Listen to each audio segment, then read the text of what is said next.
इस चुनाव की प्रत्याशी बिटिया श्रेया वर्मा जी, महिला सभा की राष्ट्रीय अध्यक्ष श्रीमती जूही सिंह जी, जिला आसमी जी, बब्बू भाई, छोटे प्रधान जी। अब करीब करीब सभी चेहरे तो पहचाने, किसका किसका नाम लूं तो इसी में शामिल हो जाएगा।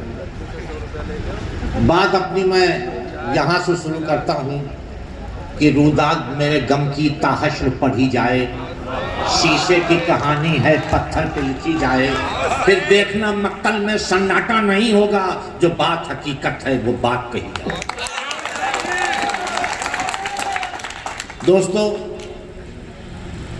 पहले 5 साल में विधायक था, अपनी तारीफ करूं या पार्टी के लिए करूं, उसमें फंसा हूं, लेकिन मैं पार्टी के लिए करूंगा।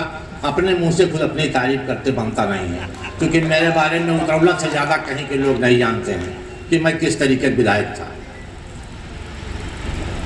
ये पीटीए की मीटिंग है, पिछड़ा, दलित और अल्पसंख्यक।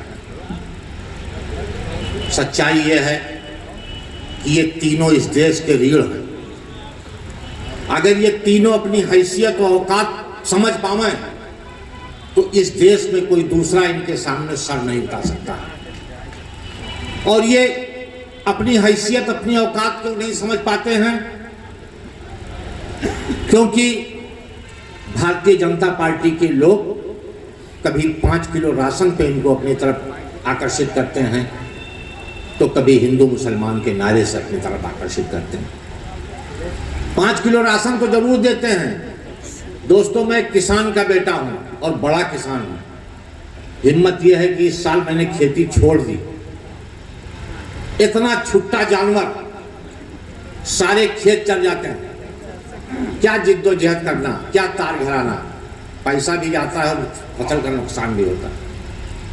और हिंदू मुसलमान की बात, अभी भारतीय जनता पार्टी ने एक नारा दिया कि एक सा सिविल कोड। भारत में अगर एक कानून बनाया जाए तो इस देश में एकता आएगी। मैं पूछना चाहता हूं भारतीय जनता पार्टी के लोगों कि पाकिस्तान एक था, रहने वाले मुसलमान थे, किताब कुरान थी, बांग्लादेश बन गया, नहीं रोक सके। अरब ममालिक एक था, आपस में लड़के छोटे छोटे टुकड़ों में बट गए, नहीं रुके। एकता कब आएगी? जब हमारे दिल मिलेंगे। और दिल कब मिलेंगे? जब कुरान वालों से पूछो, कुरान वालों से कह दो पुराण भी सीखें, और पुराण वालों से कह दो कुरान भी सीखें, आरती वालों से कह दो अजान भी सीखें, अजान वाले आरती का मान भी सीखें। एकता तब आएगी। दोस्तों, इनका सिर्फ हिंदू मुसलमान का नारा हमको नुकसान पहुंचाने के लिए है। आप बताओ,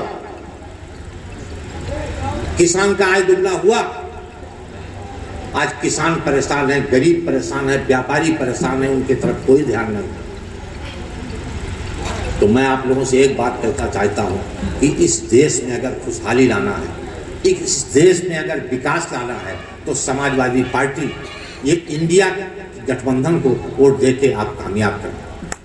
यहाँ से बिटिया श्रद्धा वर्मा प्रत्याशी हैं, इनको आप कामयाब करें। और एक शेर के साथ मैं अपनी बात खत्म करता हूं और आपको आश्वासन दिलाता हूं बिटिया कि तुम गोंडा से जीत के जाओगी, हर हालत में एमपी बन के जाओगी।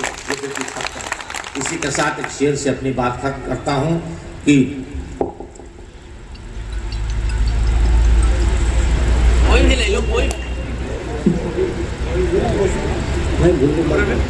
एक शेर से अपनी बात खत्म करता हूं कि बहाते हो लहू सड़कों पर, अपना आज पर सोचो, वतन जब खून मांगेगा तुम्हारे पास। जय हिंद, जय समाजवाद।